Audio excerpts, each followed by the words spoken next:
안녕하세요. 블랙스탁 정 과장입니다. 처음으로 인사드립니다. 앞으로 미드스몰캡 중소형 파트를 좀 담당해서 앞으로 주 2회 정도 매주 수요일 금요일 저평가된 성장주를 좀 소개해 드리려고 하고 있고요. 주 1회 산업 스터디를 통해서 특정 산업 또는 테마 정책에 대해서 이야기 드리도록 하겠습니다. 아마 산업 분석 자료는 매주 월요일 날 업로드 될 것 같습니다. 유망한 산업과 신수종 사업에 대해서 스터디하고 그 안에서도 유망한 기업도 같이 발굴해서 탑다운 방식으로 알찬 기업을 소개해 드리도록 하겠습니다.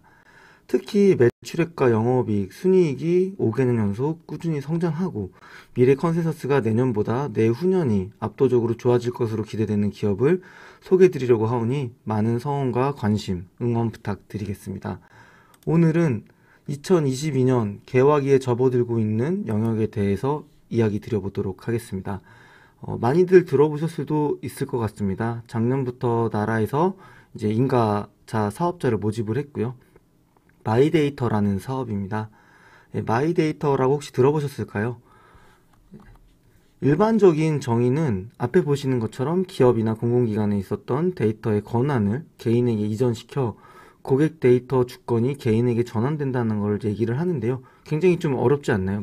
말로도 되게 아카데믹하고 어렵긴 할 텐데 쉽게 생각해 보면 자신이 가지고 있는 개인정보 있잖아요. 뭐 연락처 플러스 뭐 금융정보 이런 것들을 자기가 원하는 곳에 제공을 해가지고 개인정보의 활용도가 높아진다는 거고요. 플러스 알파로 여기에 더 중요하게 생각할 거는 개인정보에 대한 보안이 매우 중요해진다는 것입니다. 이 부분을 좀 중점적으로 생각하시면서 영상을 봐주시면 좀 더 유익한 영상이 되지 않을까 생각하고 있습니다. 좀 더 딥하게 스터디 한번 해보겠습니다. 제일 먼저 도입한 것은 유럽입니다. 2011년에 모든 산업에 걸쳐 마이데이터 원칙을 발표했고 민간기업 참여 방식으로 초기에 진행했었는데 성과는 굉장히 미비했다고 합니다. 하지만 표에 보시는 바와 같이 API 호출 건수가 계속적으로 막대 그래프가 우상향하는 걸로 보여지고 있죠. API라는 거는 뭐 A와 B가 소통하는 그런 소켓, 창구, 통로라고 좀 봐주시면 될 것 같아요. 그리고 두 번째로는 영국의 이제 오픈뱅킹 앱 서비스 스토어가 2018년 12월 기준으로 대비 2020년 12월까지 약 연간 연평균 성장률이 160%가 되고 있습니다. 굉장히 고속 성장하고 있죠. 이 부분은 우리나라에서도 확인 가능한 부분이라 이따 우리나라 섹터 쪽 다룰 때 좀 이야기 드려보도록 하겠습니다. 미국 같은 경우는 2011년에 스마트 공시 제도를 시작해가지고 공공기관이 가지고 있는 의료나 에너지, 교육 등의 정보를 개인들이 정보에 접근할 수 있도록 보장했고요. 플러스 알파로 기업은 이를 이용해서 소비자에게 맞춤형 서비스 제공이 가능하도록 구비를 맞췄다고 합니다. 결국에는 이 부분이 글로벌하게 지금 사업이 굉장히 확장되고 있다는 부분들을 좀 생각해 보시면 좋을 것 같습니다. 예, 궁금하셨을 텐데 이제는 우리나라, 대한민국 현황을 좀 보도록 하겠습니다. 은행들이 공격적으로 오픈뱅킹 유치했던 거 기억하시나요? 제가 만약에 국민은행을 이용한다고 했을 때 국민은행 안에서 다른 금융기관의 정보를 다 일괄적으로 한 번에 볼 수 있는 시스템이었습니다. 앞에 보시면 2019년 12월에 출범한 이후에 지금까지 총 8,024만 명이 가입자가 있고요. 우리나라 인구가 5천만 명이라 했을 때 5분의 1이 안 되는 수준이 지금 벌써 참여를 하고 있다는 얘기입니다. 굉장히 큰 수치라고 좀 보여지고 있고요.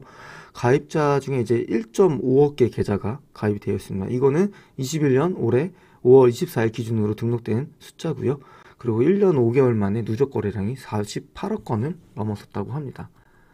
오픈뱅킹이 결국 앞에 보시면 지금 금융정보만 이용되고 있는데 이 영역이 이제 마이데이터로 확장되고 있다는 겁니다. 이 부분이 굉장히 좀 중요하게 좀 봐주셔야 될 것 같고요. 저도 한때 회사에서 개인정보 취급 담당자로 일을 했어요. 그래서 매년 11월마다 이제 ISMS라는 심사를 받았는데 물리적으로나 소프트웨어적으로나 1년마다 갱신을 받아야 되고 2년마다 연장 검사를 다시 받아야 돼요. 그래서 나라 인터넷진흥원 키사에서도 굉장히 관리 감독이 타이트해지고 있다라는 점을 좀 참고해 주시면 좋을 것 같아요. 그렇기 때문에 저는 한 가지 더 제가 좀 주안점을 보는 영역이 아무래도 개인정보가 굉장히 이제 오픈돼서 활용이 되는데 결국에 이 사업의 핵심, 물론 이제 마이데이터라는 걸 통해서 데이터를 가공해가지고 새로운 뭔가 실물 서비스, 뭐 유무형 서비스를 만들 수도 있지만 제가 그래도 가장 단기적으로 가시적인 성과를 낼 수 있는 영역은 보안이라고 생각이 들어요. 되게 유명한 기업들도 개인정보 유출 사고가 많았어요. 그렇기 때문에 굉장히 기업들도 민감하게 대응을 하고 있고, 뭐 금융정보나 개인정보, 의료정보가 들어가 있기 때문에 만약 유출이 발생될 경우에는 엄청난 후폭풍이 발생할 수 있다는 거. 그러면서 저는 보안 쪽의 섹터에 있는 기업을 좀 관심 가지시는 것도 좋지 않을까 생각이 들고 있습니다. 보안 산업 쪽은 지금 20년 기준으로는 1,560억 달러인데 26년에는 3,520억 달러로 연평균 성장률이 무려 14.5% 성장할 것으로 전망하고 있습니다. 그래서 이 유진투자증권 산업 리포트를 좀 활용해서 지금 안내드리고 있는데요. 관련된 기업들이 이제 쿠콘, 핑거, 아톤, ITI즈, 미넨지, 유비블록스라고 좀 봐주시면 될 것 같아요. 자세한 내용은 여기 투자 포인트를 3가지씩 넣어주셨으니까 참고해 주시면 좋을 것 같고요. 제가 보는 이 기업들의 어떤 시가총액과 3분기 실적을 좀 봤어요. 그리고 플러스 알파로 네, EPS 22년 EPS 기준으로 어제자, 그러니까 죄송합니다. 28일 기준자 EPS를 연환산으로 해서 데이터를 좀 해봤습니다. 그래서 지니어스 같은 경우는 그 예상 컨센서스가 없었기 때문에 20년을 제가 좀 나름 데이터를 가공해서 환산한 수치라고 봐주시면 될 것 같고요.